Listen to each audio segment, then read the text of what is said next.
Bienvenido a Relatos Más e Historias Interesantes, conociendo las verdaderas historias de los hechos que han perpetrado los seres humanos durante nuestra existencia en este pequeño planeta. Romanos 3.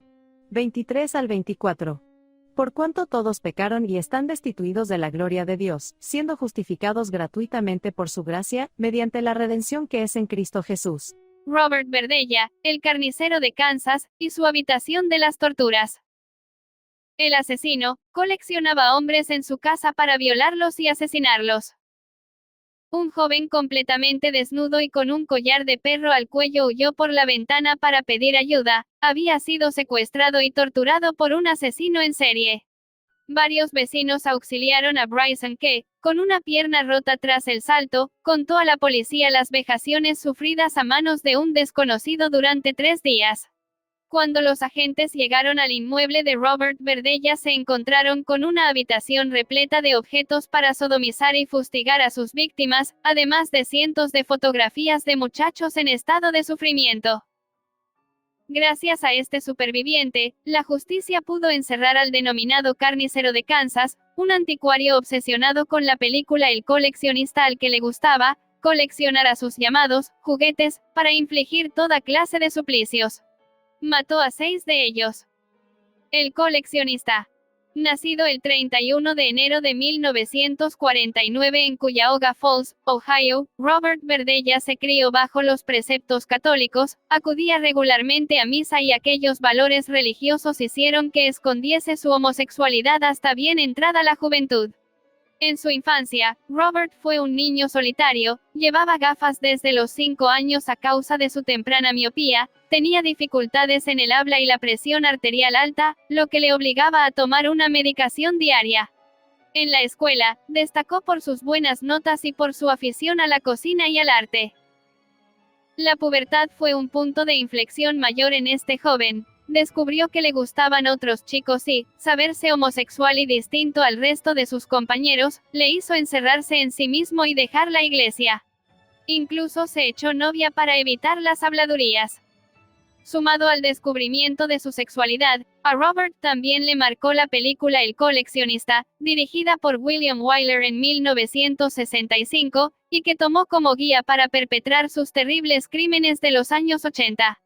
En la trama cinematográfica, un joven coleccionista de mariposas secuestra a una estudiante de arte, a la que sigue a diario, y la encierra en un sótano completamente acondicionado de una casa aislada en el campo.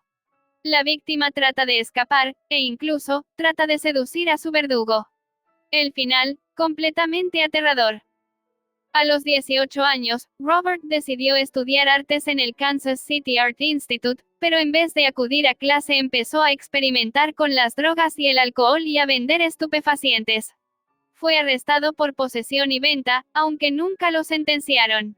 Trabajó como cocinero en un restaurante y, después de abandonar los estudios en 1969, se compró la famosa Casa de los Horrores de Charlotte Street, donde cometería los asesinatos. A lo largo de la siguiente década, Robert se convirtió en un buen chef, se involucró en su comunidad formando parte de la patrulla vecinal, y salió del armario. Sin embargo, todo cambió cuando en 1981 decidió dar un vuelco a su vida, colgar el delantal y abrir un negocio de antigüedades y objetos raros, el llamado Bob's Bizarre Bazaar, ubicado en el mercado de West Port Flee, en Kansas City.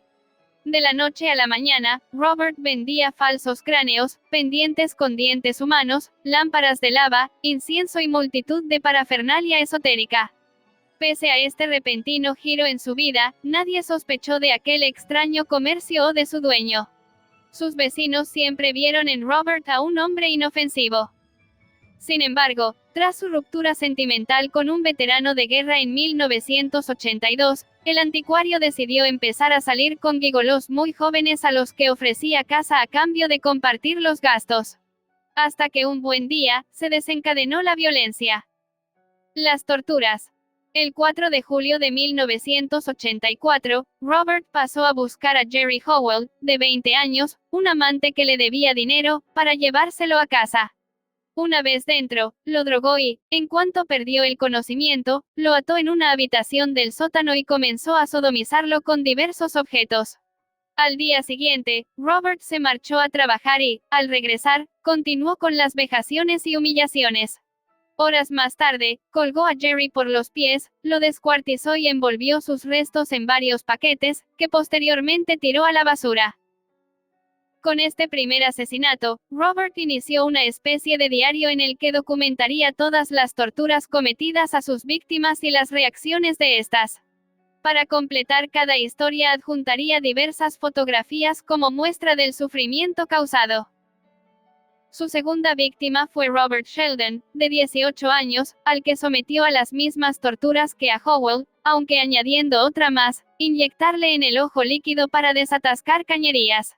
Murió tras asfixiarlo con una bolsa de plástico.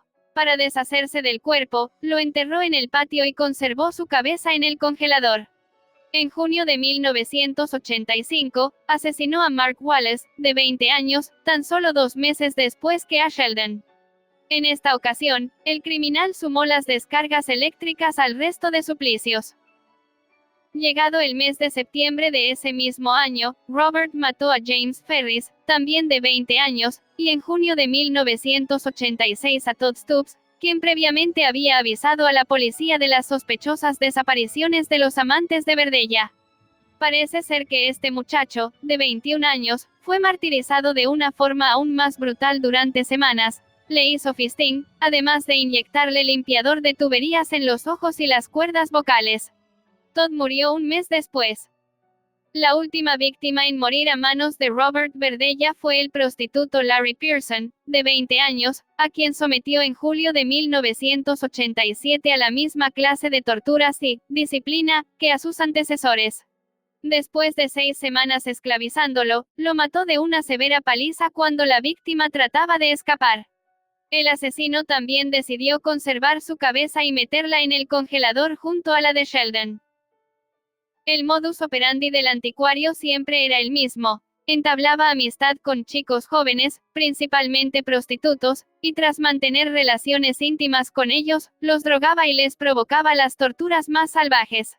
Su intención siempre era alargar lo máximo posible el dolor, de ahí que se tomase su tiempo para hacer realidad sus sádicas fantasías y que lo apuntara todo en su cuaderno de bitácora. Tras 6 hombres asesinados, llegó el único superviviente. Chris Bryson logró escapar de su cautiverio y denunciar los crímenes de Verdella. Todo sucedió a finales de marzo de 1988 cuando Chris se despertó atado a una cama en el sótano de la casa de Robert, después de ser golpeado en la cabeza. Sin posibilidad de defenderse, el muchacho se vio con un collar de perro al cuello y siendo torturado de múltiples formas. A medida que los abusos aumentaban, Chris se desmayaba al no poder soportarlos. 4 días más tarde, consiguió recobrar la conciencia y liberarse de las ataduras aprovechando que su secuestrador había salido. La víctima no encontró otro modo de escapar que saltar por la ventana y pedir ayuda a los vecinos. En cuanto estuvo a salvo, Chris detalló el horror vivido en aquel sótano y varios agentes se personaron en la casa. Tan pronto como la policía registró la vivienda, se topó con una habitación con toda clase de objetos y dispositivos de tortura, cuerdas, cables eléctricos y jeringuillas, además de una colección de más de 200 fotografías de hombres desnudos en estado de tortura y sufrimiento. Cadena perpetua. También localizaron el cuaderno con los macabros detalles de cada víctima, las cabezas de 2 de ellas y los restos de otras 2 enterradas en el jardín. Ante tales evidencias probatorias y el testimonio del único superviviente, Robert Verdella fue acusado de 6 asesinatos, de 7 delitos de sodomía, y del secuestro e intento de homicidio de Chris Bryson. Durante el juicio, celebrado en diciembre de 1988, el acusado llegó a un acuerdo con la fiscalía, se declara culpable a cambio de una confesión pormenorizada de los asesinatos. Aquello le salvaría de morir en la silla eléctrica, porque el tribunal lo acabó sentenciando a cadena perpetua pese a los 3 días de declaración y las 700 de páginas con todos los detalles de los crímenes. Previamente a que ingresara en la cárcel de por vida, el carnicero de Kansas, como lo apodó la prensa norteamericana, creó un fondo con $50,000 para las familias de los asesinados. Era su forma de demostrar que era una buena persona a pesar de sus malos actos. El 8 de octubre de 1992, Robert Verdella moría de un ataque al corazón en la prisión estatal de Jefferson City, aunque hubo rumores de que en realidad fue envenenado. Nunca se probaron. Con su muerte, este peligroso asesino en serie se llevó a la tumba el lugar donde se deshizo del resto de sus víctimas y sus familiares jamás pudieron darles sepultura.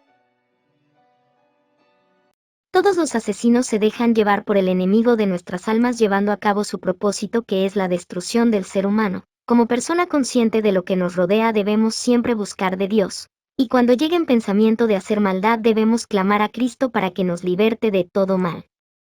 Sea sabio y prudente, busque de Dios. Él es el único que tiene la respuesta a todas las inquietudes humanas. Gracias por mirar mi contenido, nos vemos en la próxima con nuevo material.